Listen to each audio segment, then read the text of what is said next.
ठीक आहे. तर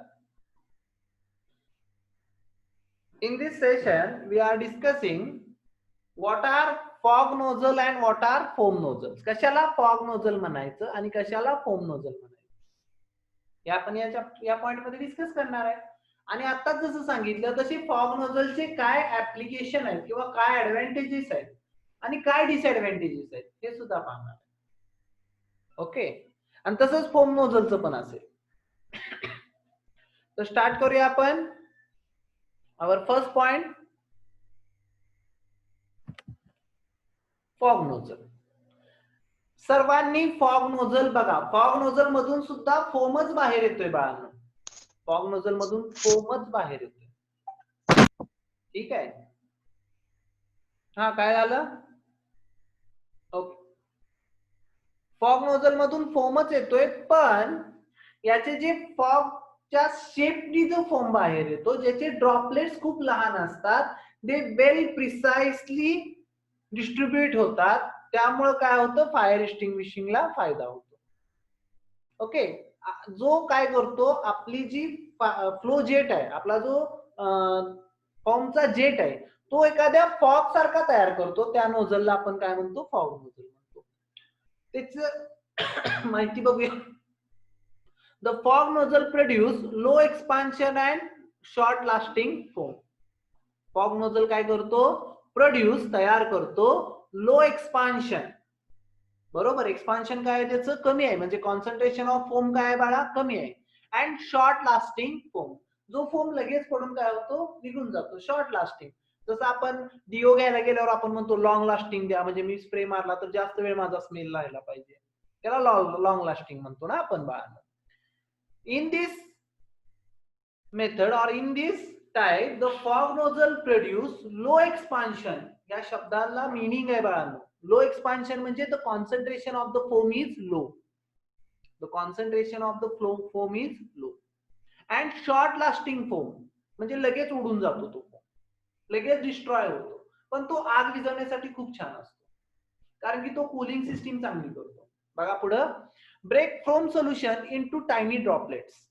फॉग नोझल काय करतो, आपला जो फोम नोझल आहे, आपला जो फोम आहे पाईप मधून येणारा, ह्या ग्रीन ब्ल्यू पाईप मधून काय येतोय, फोम येतोय ना बाळा.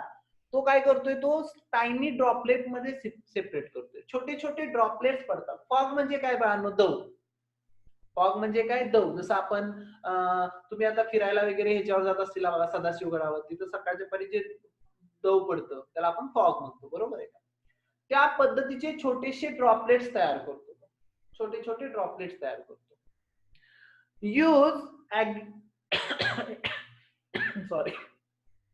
use agitation of water droplets moving through the air to achieve foaming action. म्हणजे काय करतो, तो वॉटर ड्रॉपलेट मधून जेव्हा तो एअर मध्ये जातो, त्याच्यामध्ये एअर ऍड होते आणि छोटे छोटे ड्रॉपलेट्स तयार होतात, छोटे छोटे बबल्स सुद्धा तयार होतात आणि काय होतं, फोम तयार होतो. Okay. Some nozzles manufactures where foam aeration attachment to the increased aeration. मी तुम्हाला एरिएशन कन्सेप्ट शिकवली होती. एरिएशन म्हणजे काय बघा, आपला विषय काय आहे, आपल्याकडे फोम कॉन्सन्ट्रेट असतो. फोम कॉन्सन्ट्रेट हे आपलं वॉटर, बरोबर. हे जेव्हा दोघांमध्ये एकामेकात ऍड होतं, ऍड कशाने होतं, तर प्रोपोर्शनल आपण काहीतरी वापरतो, काही वापरेन आपण. दोन पाईप असेल, पंप असेल, काय त्या मेथड तुम्हाला शिकवलेत ना मी, इग्निशन मेथड, इंजेक्शन मेथड. लक्षात आलं. मग इथं होणार फोम सोल्युशन तयार. बाळांनो, फोम नाही तयार झालेला, इथं फोम सोल्युशन तयार होणार. ही जी पाईप आहे ना, ही जी पाईप आहे बाळांनो, ही फोम सोल्युशन आणते, फोम नाही आणत. फोम इथं तयार होतो ह्या नोझल मध्ये. या नोझल मध्ये किंवा या नोझलच्या जस्ट आउट बाहेर आल्यानंतर त्याच्यात एअर ऍड होते. म्हणजे यातून जेव्हा तो नोझल थ्रू बाहेर होईल, कशाच्या बाहेर येईल, नोझल थ्रू बाहेर येईल. कशाच्या थ्रू बाहेर येईल, नोझल थ्रू बाहेर येईल, तेव्हा त्याच्यामध्ये बबल्स तयार होतात आणि which is called as foam. बरोबर. मग दोन प्रकारे आपण करू शकतो.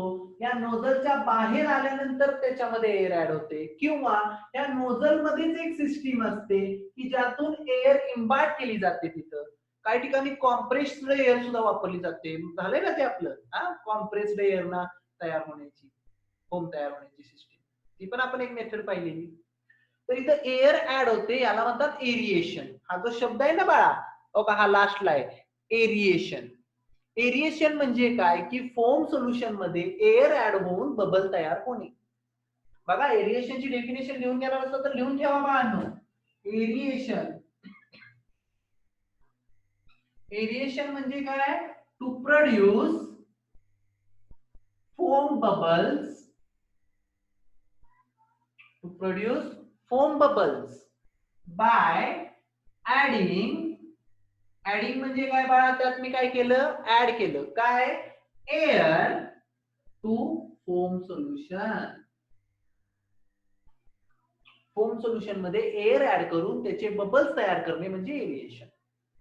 मग आपला जो नोझल आहे त्याच्यामध्ये सुद्धा एरिएशन सिस्टीम असू शकते, किंवा त्याच्या जस्ट पास आउट झाल्यानंतर सुद्धा एरिएशन होऊ शकतं.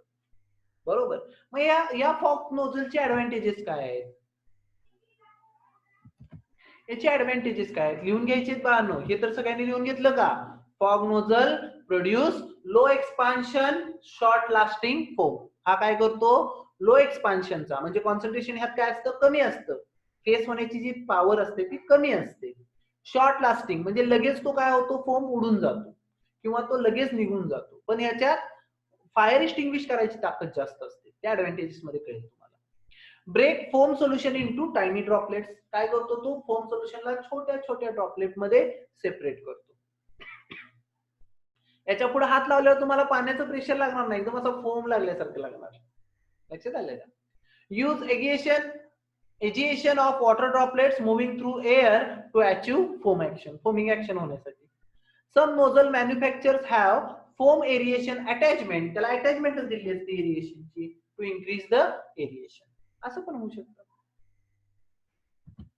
मग त्याचे ऍडव्हान्टेजेस काय, ऍडव्हान्टेजेस सर्वांनी लिहायचे बाळांनो. आपल्याला येऊ शकतं, what are the advantages of fog nozzle. किंवा तुम्हाला असा सुद्धा क्वेश्चन येऊ शकतो, किंवा असं सुद्धा विचारू शकतात इंटरव्ह्यूला, what are the difference between fog nozzle and foam nozzle. मग आपण सांगायचं की फॉग नोझल मधून सर फॉगच्या स्वरूपात स्ट्रीम बाहेर येते, फायर स्ट्रीम बाहेर येते, आणि फोम सोल्युशन मध्ये जेटच्या स्वरूपात बाहेर येते. पहिला मुद्दा हा. बरोबर. सेकंड काय विचार करू शकतो मी, दे आर वाईडली अवेलेबल. हा आहे आपला फॉग नोझल, हा वाईडली अवेलेबल आहे, पहिलंच ऍडव्हान्टेजेस आहे त्याचं. May allow for variant flow pattern and pattern of application. मी खूप ठिकाणी हा वापरू शकतो, वेगवेगळ्या फ्लो साठी वापरू शकतो. बरोबर. ऍडजस्टेबल गॅलोनेज ऑफ वॉटर, म्हणजे किती गॅलन पाणी वापरायचं आहे मला. आता समजा पाणी कमी आहे, but I have to extinguish the large amount of fire, तर मी या फॉग नोझलला ऍडजस्ट करू शकतो की मला कुठं किती पाणी स्प्रे करायचं. म्हणजे मी पाण्याचा जो साठा आहे तो प्रॉपर यूज करू शकतो बाय दिस नोझल. मोठं ऍप्लिकेशन आहे बाळांनो. ऍडजस्टेबल गॅलोनेज, गॅलोनेज म्हणजे किती गॅलन पाणी आपल्याकडे आहे ते आपण काय करू शकतो, युजेबल करू शकतो, ऍडजस्ट करू शकतो. कारण की आपला जेट नोझल असतो तो काय करतो, कंटिन्यू सेम जेट प्रोव्हाइड करतो. म्हणजे तुझ्या इकडे पाणी कमी असू दे नाहीतर जास्त असू दे, तुझं बाहेर जाणार पाणी सेम आहे. समजा एखाद्या कोपऱ्यात लहान आग आहे, कमी फायर आहे, कमी इंटेन्सिटीची फायर आहे, ती विझवायला मी जर जेट मारला तर volume of the water is same. And for the large fire there is also the volume of water is the same, और volume of the foam is the same. But in fog nozzle, we can adjust that quantity of flow of water. मी काय करू शकतो, adjust करू शकतो बाळांनो. वॉटरचा किती volume बाहेर जातोय ते मी ऍडजस्ट करू शकतो. लक्षात येते का. Faster application when using pre connected hoseline. आधी कनेक्टेड ज्या होजलाईन असतात त्यांच्यासाठी काय आहे, तो फास्टर ऍप्लिकेशन आहे, लगेच तो ऍप्लिकेबल होतो. ओके. जाऊन मला फक्त काय करायचं आहे, नोझल ऑलरेडी कनेक्टेड आहे. कारण काय होतं, तुम्ही जेव्हा फायर ड्रिल कराल, तुम्ही फायर ड्रिल पाहिलेली नाही अजून, बरोबर. जेव्हा आपण फायर ड्रिल पाहू, आपण ते ह्याला वर्कशॉपला जाणार आहे, वर्कशॉप घेणार आहे किंवा आपण ट्रेनिंगला जाणार आहे त्यावेळी फायर ड्रिलला काय होतं, जेव्हा होज आपण अंतरतो तेव्हा मी पोझिशन घेतो, माझा नोझल इथं असतो, इथं आपण खवतो बघा कमरेला, ठीक आहे, तो मी काढतो आणि कनेक्ट करतो, पण हे जे नोझल आहेत बाळांनो हे प्री कनेक्टेड असू शकतात, म्हणजे जेणेकरून मी डायरेक्ट जाऊन काय करू शकतो, तिथं ऍप्लिकेशन करू शकतो. May allow a margin of safety if foam supply is lost. जर फोम सप्लाय लॉस्ट झाला तरी सुद्धा हा काय करतो, एक मार्जिन क्रिएट करतो for safeness of or safe position for the fireman.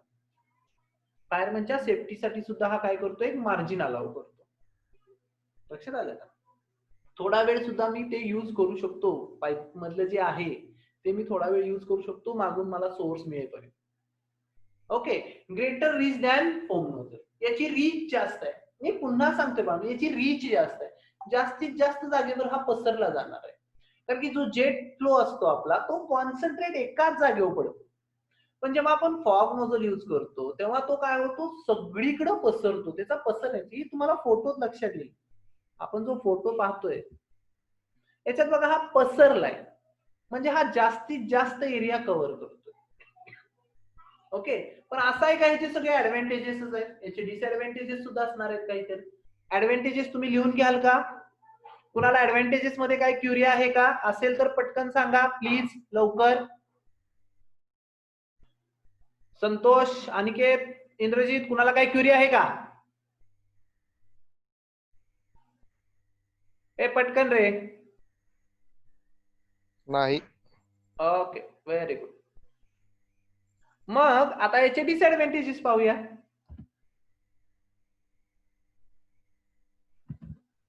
Disadvantages असं नाही की ऍडव्हान्टेजेसच आहेत, याचे डिसएडव्हान्टेजेस सुद्धा आहेत. काही गोष्टीत हा पण चुकतोय, बरोबर. Operator error is more like to produce less than the optimum foam operation. बाळांनो, हा जो यूज करताना आहे हाला ऑपरेटिंग जास्त आहे, म्हणजे याच्या पुढे एक नॉब असतो जो मला सर्क्युलेट करायचा असतो, एक हँडल असतो तो प्रेस करायचा असतो, to control the volume of foam किंवा व्हॉल्यूम ऑफ वॉटर फोम, म्हणजे किती व्हॉल्यूम न बाहेर जाते त्यासाठी माझ्याकडे एक नॉब आहे, एक पुढे स्क्वेअर आहे जो मला ऍडजस्ट करायचा असतो, म्हणजे माझ्याकडे ऑपरेटिंग जास्त आहे. माझ्याकडे काय आहे, ऑपरेटिंग जास्त आहे. म्हणजे जेव्हा ऑपरेटिंगची कन्सेप्ट जास्त असेल तेव्हा चुका होण्याचे सुद्धा चान्सेस जास्त असतात, बरोबर आहे का? चूक होण्याचे चान्सेस सुद्धा काय असतात बाळांनो, जास्त असतात. समजतंय का? हा पहिला त्याचा डिसएडव्हान्टेजेस आहे. फोम नोझलला काय डायरेक्ट जाऊन फोम नोझलला मला उभा राहायचंय, ठीक आहे, म्हणजे तिथं चुका होण्याच्या शंका काय थोड्याशा कमी आहे. Additional equipment and setup time. आता ऍडिशनल इक्विपमेंट पाहिजे त्याला. एरिएशन आलं, भरपूर काही काही क्वांटिटीज असतात, बरोबर. काल आपण पाहिलं तो प्रोपोर्शनल आपण यूज केला होता, ती पाईप यूज केलेली, सक्शन पाईप वगैरे भरपूर काय काय केलेलं आपण यूज, म्हणजे त्याच्यासाठी आपल्याला ऍडिशनल सेटअप लागला, बरोबर आहे का? ऍडिशनल इक्विपमेंट लागली आणि सेटअप टाइम वाढला आपला, बरोबर. आणि फायरमॅनचं work is a time operating work, minimum time मध्ये मॅक्झिमम काम करायचं असतं आपल्याला, त्यामुळे इथं थोडासा सेटअप टाइम वाढवला वाढतो, तो मिनिमाइज करता येतो by proper drill and practice. हा सेटअप टाइम मला कमी करू शकतो मी, पण कशामुळं, तर मला प्रॉपर त्याच्यासाठी काय करावं लागेल, ड्रिल घ्यावी लागेल त्याची वेळच्या वेळी, त्याचं प्रॅक्टिस केलं पाहिजे, म्हणजे इन केस कुठं आग लागली तर गोंधळ नको की बाबा आता काय करायचंय, बरोबर. त्याची मॉक टेस्ट सारखी घेतली पाहिजे, सारखं त्याचं मॉक ड्रिलिंग केलं पाहिजे. may not create same quality of foam as specialized equipment. असं नाही की जे आपले स्टोरेज बेस्ड इक्विपमेंट्स असतात त्यातून जो फोम येतो तो चांगल्या क्वालिटीचा असतो बाळांनो, त्याला स्टोरेज टाईप फोम म्हणतो आपण, बरोबर. यातून येणारा फोम त्याच क्वालिटीचा असेल असं नाही. May create appearance for better flow than is actually being produced. May create appearance of better flow than is actually being produced. म्हणजे मग आपल्याला दिसू शकतं की खूप चांगला फ्लो येतोय, पण त्याच्यामध्ये जी क्वांटिटी आहे ती कमी पण असू शकते. Okay, need maintenance more frequently if consistently used for foam. कारण की foam solution is a corrosive material. मी पुन्हा तुम्हाला सांगतोय, फोम सोल्युशन हे काय करतं, तुमच्या इक्विपमेंटला खराब करतं, तुमच्या पीपीईला सुद्धा खराब करतं. आपण मागच्या लेक्चरला पाहिलंय ते, ओके, हजार्ड्स ऑफ फोम पाहिले आपण. तर त्याच्यामध्ये काय होतं, जर मी कंटिन्यू यूज करतोय हे फोम मध्ये तर हे नोझल्स खराब होतात काही वेळा, बरोबर. साहजिक फोम सोल्युशन त्याच्यामध्ये कंटिन्यू असल्यामुळे ते काय होतात, थोडेसे खराब होतात. तर त्याची मेंटेनन्स खूप करावा लागतो आपल्याला. Necessary to match flow of water with all equipment.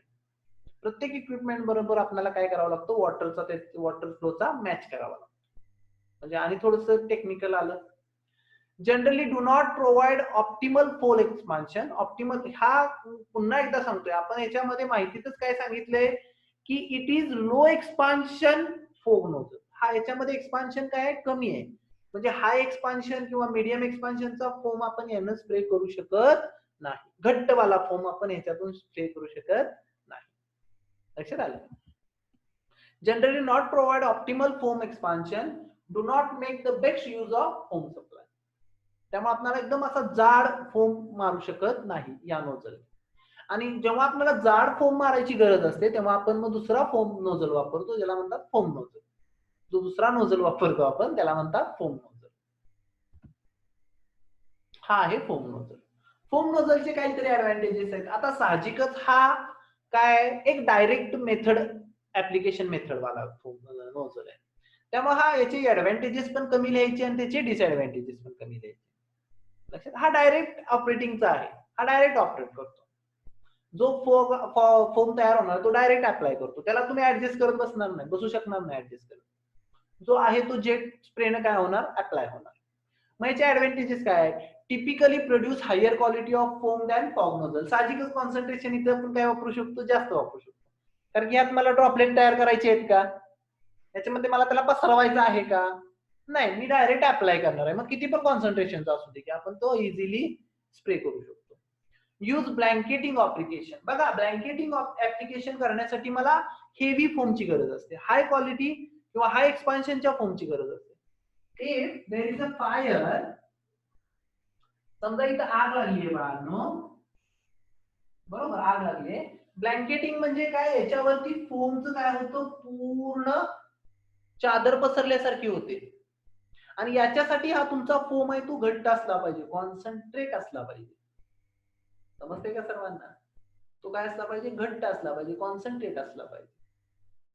आणि हे आपण कशाने स्प्रे करू शकतो, तर फोम नोझलला करू शकतो. फॉर्म नोझलला करू शकत नाही. त्याचे पण डिसएडव्हान्टेजेस आहेत. Not as versatile as fog nozzle. Fog नोझलला आपण काय करू शकतो, व्हॉल्यूम ऍडजस्ट करू शकतो, स्प्रे ऍडजस्ट करू शकतो. असलं इकडे काय आहे का, इकडे काय नाही, इकडे डायरेक्ट मारायचंच आहे. लक्षात आलं का? Limited reach compared to other nozzles. याची रीच कमी आहे बा, त्याची रीच काय आहे, कमी आहे. कारण की हा हेवी जड फोम साठी वापरला जातो ना, हा कॉन्सन्ट्रेट फोम साठी वापरला जातो, त्यामुळे त्याची रीच थोडी काय असते, कमी असते. कोणाला काय शंका आहे का बाळांनो? बघा आपण काय बघितलं, पटकन सांगायचं. फॉग नोझल, फॉग नोझल मध्ये काय कुणाला शंका होती का?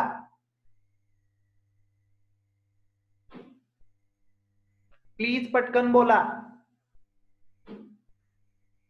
नाही. ओके. आणि याच्यामध्ये फॉग नोझलचे ह्याचे ऍडव्हान्टेजेस डिसएडव्हान्टेजेस लिहा, मी युट्यूबला लेक्चर टाकतो. ओके, स्क्रीनशॉट काढ. हा, सर्वांनी त्याचे ऍडव्हान्टेजेस डिसएडव्हान्टेजेस लिहून ठेवा, म्हणजे आपल्याला एक नोट्स राहतील, आपण असाइनमेंट लिहिणार आहे त्यावेळी आपल्याला यूज होईल. ठीक आहे, ओके. असेंबलिंग ए फोम फायर स्ट्रीम सिस्टीम, म्हणजे आपल्याला जी फोमच्या स्ट्रीम बाहेर पाडायचा आहे, मी मगाशी म्हणलो जो लो एक्सपान्शनचा असेल, हाय एक्सपान्शनचा असेल, तर त्याच्या काही रिझन्स आहेत की का ते प्रॉपर बाहेर पडत नाही. असं सुद्धा विचारू शकतील की प्रॉपर टाइमचा फोम का एक्सप्रेस होत नाही रे बाळ, का अप्लाय होत नाही, त्याचे काय रिझन्स असतात, तर त्याचे रिझन्स आज घेऊन घ्यायचे. आतापर्यंत आपण फोमची माहिती पाहिली, त्याचा यूज पाहिला किंवा त्याचे ऍप्लिकेशन प्रॉपर्टीज यूज केल्या, पण काही कारण पण असू शकतात ना की प्रॉपर फोम होणार नाही. त्याची कारण पण आपल्याला माहित पाहिजेत, म्हणजे आपण ती कारण रिड्यूस करू आपल्या ऑपरेशन मधून, लांब ठेवू आपल्यापासून, म्हणजे जेणेकरून आपल्याला इम्प्रॉपर फोम तयार होण्यासाठी आपण वाचू शकू. ठीक आहे. तर पहिला इडक्टर माहित आहे तुम्हाला. इडक्टर म्हणजे इंडक्टर असतो तो, जो स्वतःहून काय करतो, फोम कॉन्सन्ट्रेट वॉटर मध्ये इम्प्लांट करतो, त्याला इडक्टर म्हणतात. बरोबर, कालच्या डायग्राम मध्ये होता, मी डायग्राम काढायला लावलेली. हा, ते मी टाकलं नाही ना ह्याला युट्यूबला, त्यामुळे काढली नसेल, पण काढतील सगळे.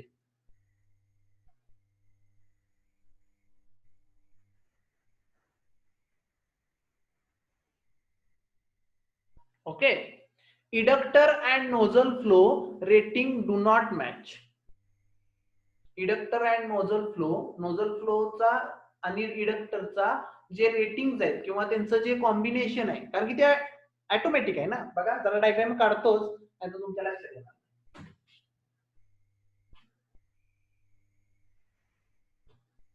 बघा, इडक्टर म्हणजे काय असतो, ही पाटरची पाईप आहे, ही आपली होज आहे, बरोबर. यातून वॉटर इकडून येते, हा वॉटर. इथे एका टँक मध्ये काय असतं, फोम कॉन्सन्ट्रेट, बरोबर. आणि एक सक्शन पाईप इथं जोडलेली असते याच्यामध्ये, याला काय म्हणतात बाळा, पिकअप ट्यूब. याला काय म्हणतात, पिकअप ट्यूब, बरोबर. जेव्हा वॉटर इकडून स्प्रे होतं, वॉटर इकडून वाहतं, तेव्हा काय होतं, इथं लो व्हॅक्यूम तयार होतो, कमी व्हॅक्यूम तयार होतो, ऍब्सॉर्प्शन तयार होतो. त्यामुळे इथला फोम कॉन्सन्ट्रेट आपल्या मनानं वर जातो. बघा, इंडक्शन मेथड, इडक्टर, हा, तर इथून फोम कॉन्सन्ट्रेट वर जातोय आणि इथनं पुढे तयार काय होणार, फोम सोल्युशन. आणि परत ते बाहेर पडताना एरिएशन होऊन बबल्स तयार होतील, त्याचा काय विषय नाही आपल्याला. मग काय होईल, जर मी इथला व्हॅक्यूम प्रॉपर केला नाही, तर हे आज जाईल का रे प्रॉपर त्याच रेट मध्ये, किंवा इथला फ्लो जर माझा कमी जास्त झाला, तर इथला व्हॅक्यूम कमी जास्त होणार, इथला आत येण्याचं प्रमाण कमी जास्त होणार, त्यामुळे प्रॉपर फोम पुढे तयार होणार नाही. हा पहिला पॉइंट आहे, preventing foam concentrate from inducting into the steam. इथला जर फ्लो मॅच नाही झाला, तर इथं आत येण्याचा सक्शनचा फ्लो पण मॅच नाही होणार, म्हणजे हा यात ऍड होणार नाही, मग साहजिकच चांगला फोम तयार होणार नाही. पहिला पॉइंट क्लिअर झाला सर्वांना, हो नाही म्हणायचं बरं का.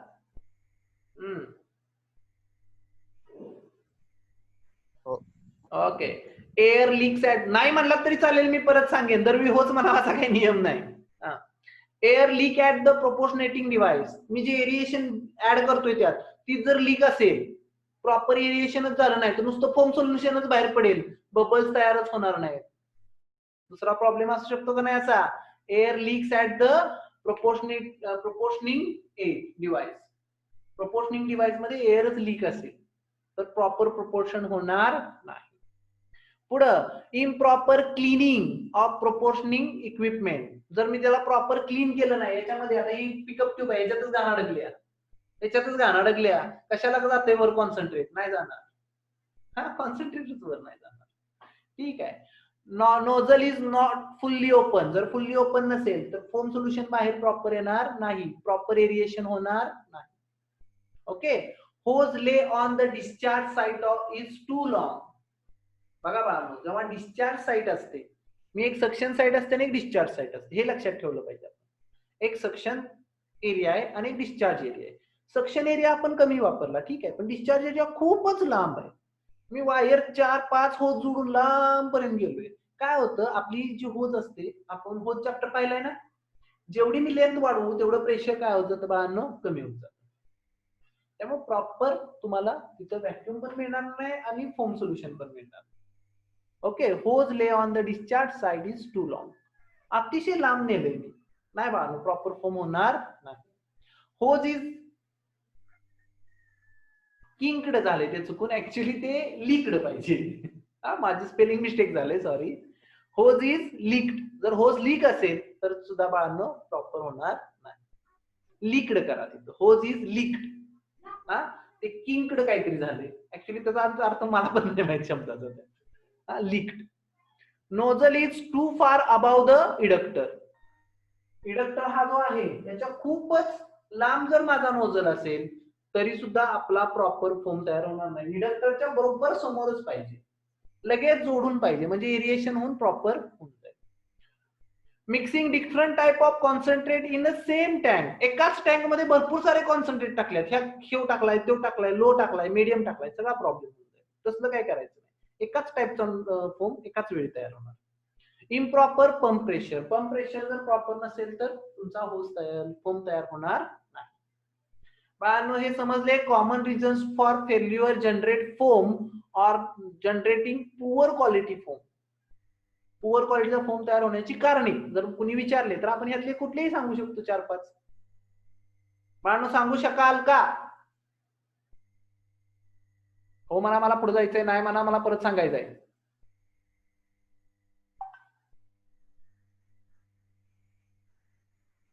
सगळे गायब झाले वाटतं. अरे बाळ हो समजते का?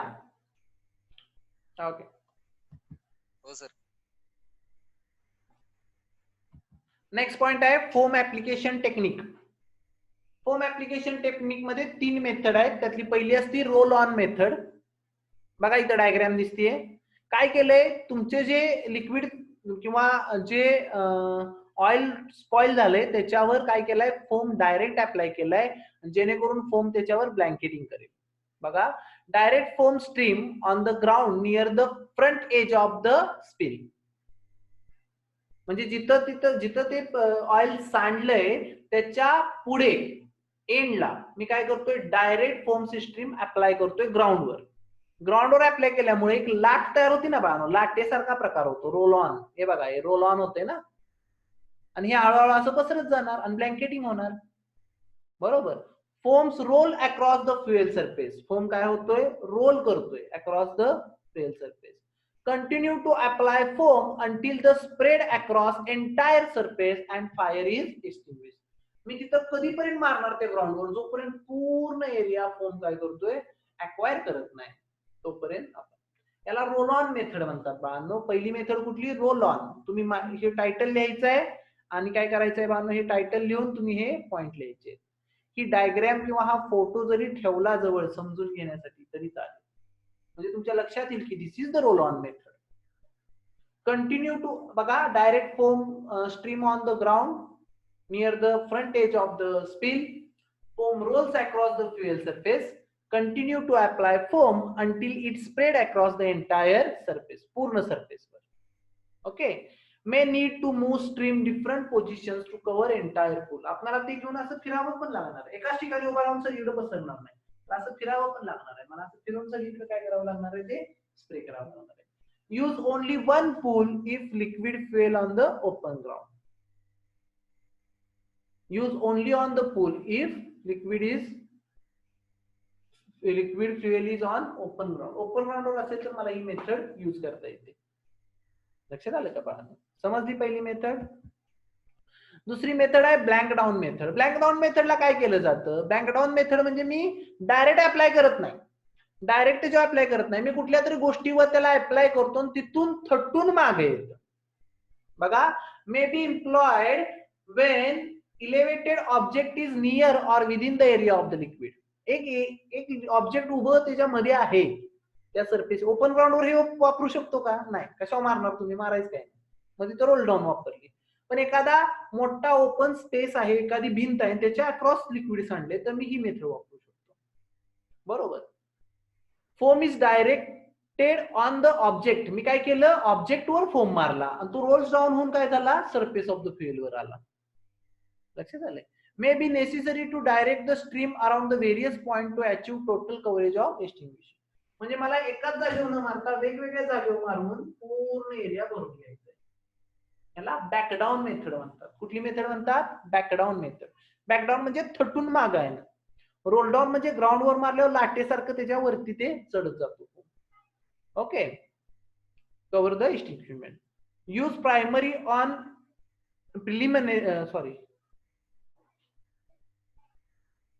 primarily on the fire is digged pool and storage tank and for fires involving spill ground damage or overturn the transport vehicle. समजा एखादा व्हेकल ओव्हरटर्न झालाय त्यातून लिक्विड बाहेर येते ना आग लागायची चान्सेस आहे तर मी त्या व्हेकल वर मारणार जेणेकरून तिकडून मागे येऊन थटेल. म्हणजे थटायला काहीतरी पुढे ऑब्जेक्ट पाहिजे. ओके. लक्षात आली दुसरी मेथड. याला म्हणतात बॅक डाऊन मेथड. पहिली मेथड कुठली होती? Role on method. सॉरी. दुसरी आहे back down method. Okay. Third one is rain down method. Rain down म्हणजे काय, एखाद्या टँकच्या आत आग लागली, मी काय करणार, वरून फोम मारणार, पावसासारखा तो फोम पडणार, म्हणून rain down method. Use when other two methods are not feasible, दुसऱ्या दोन्ही मेथड मी यूज करू शकत नाही तेव्हा ही मेथड वापरायची. Primary manual method use to above ground storage tank fires. Direct stream above the fire or spills allowing the foam to float into the fuel surface. मी काय करतोय, डायरेक्ट त्याच्या वरती मारतोय फोम, म्हणजे तो खाली पडेल त्याच्यावरती. Okay. Stream can be sweep back and forth until the surface of fuel is entirely covered and fire will be extinguished. एखाद्या टँक मध्ये आत लागले आग, आता मी टँकच्या बाहेर मारून रोल डाऊन करू शकत नाही, जमिनीवर मारून रोल डाऊन करू शकत नाही, मग करणार काय, तर मी डायरेक्ट त्या टँक मध्ये अप्लाय करतो, त्याला रेन डाऊन मेथड म्हणतात. कुठली मेथड म्हणतात, rain down method.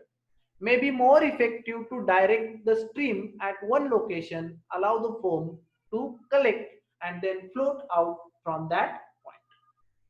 May be more effective to direct stream at one location, एकाच लोकेशन वरून स्ट्रीम टाकतोय, allow the foam to collect and then float out to the all points, म्हणजे मध्ये पडून तो असा पसरला पाहिजे, याला म्हणतात रेन डाऊन मेथड. म्हणजे पहिली होती रोल ऑन मेथड, दुसरी आहे बॅकडाऊन मेथड, तिसरी आहे रेन डाऊन मेथड. बरोबर. आता काही वेळा काय होतं, आग भडकली, मला पाठी जायचंय, मला कधी कधी पाठी पण जावं लागतं, असं नाही की दरवेळी मी आग विझवाय गेलो विझवू शकलो. जेव्हा मला रिट्रेनिंग करायचं असेल, सेफ लोकेशनला यायचं असेल, आग वाढत वाढत पुढे आली, मला माठी जायचंय, तर काही कंडिशन्स आहेत की मला त्या ऑब्झर्व केल्या पाहिजेत किंवा फॉलो केल्या पाहिजेत, त्या मी इथे लिहून दिल्या. Remain alert to changing condition, condition कशी चेंज होते याच्याबद्दल काय अलर्ट राहिलं पाहिजे. If fire begins to spread, खूप फायर वाढायला लागल्या, अनकंट्रोलेबली, म्हणजे मला अजिबात त्याचं कंट्रोल नाहीये, तर रिट्रीट टू सेफ लोकेशन, मला सेफ लोकेशनला गेलं पाहिजे. आग लागत चालली आणि मी पुढे पुढे निघालोय, नाही बा, शक्य नाही. Use foam headlines to protect the evacuation route, आपण फोम हेडलाइन्स वापरतोय to protect the evacuation route. Evacuation route मला इकडून जायचंय, तर इथं मी फोम मारून घेणार, म्हणजे आग जरी वाढली तर त्याच्या पुढे यायला नको. Water headlines can be use to protection, but water may displace foam applied during the attack. मी वॉटर हेडलाईन पण वापरू शकतो, पण फोम हेडलाईन कधीही चालेल. Safe location should be uphill and upwind. बघा बाळांनो, सेफ लोकेशन असं पाहिजे की तिकडून वारं आलं पाहिजे, तिकडे वारं आलं नाही पाहिजे, आणि ते हाईटला असलं पाहिजे, म्हणजे खालून आग येणार नाही. लक्षात आलं का. Uphill and upwind. Upwind म्हणजे काय, की इकडून वारं आलं पाहिजे, आग इकडून वारं इकडे येते, मी इकडेच पळतोय, आग माझ्याकडेच येणार. Vehicle should not be driven through unignited or burning fuels. एखादी आग लागली त्याच्यातून व्हेकल ड्रिव्हन करायचा प्रयत्न करायचा नाही. काही त्याचे पॉइंट दिले, जस्ट माहित असावे म्हणून. आजच्या पॉइंटला महत्वाचं होतं आपल्याला फक्त फॉग नोझल आणि फोम नोझल, त्याचे ऍडव्हान्टेजेस आणि त्याचे डिसएडव्हान्टेजेस, त्यानंतर कसा खराब फोम तयार होतो त्याची कारणे, आणि ऍप्लिकेशन टेक्निक. अशा प्रकारे आपला फोम टोटली संपला. 3 लेक्चर घेतले बाळांनो मी फोमवर. जर काय शंका असेल तर मला विचारा, मी हे लेक्चर आणि मागचं लेक्चर दोन्ही सुद्धा काय करतो, शेअर करतो. ठीक आहे. काही शंका कोणाला नाही. ओके, चालेल. टायमिंग संपत आलेला आहे, थांबूया. Bye bye.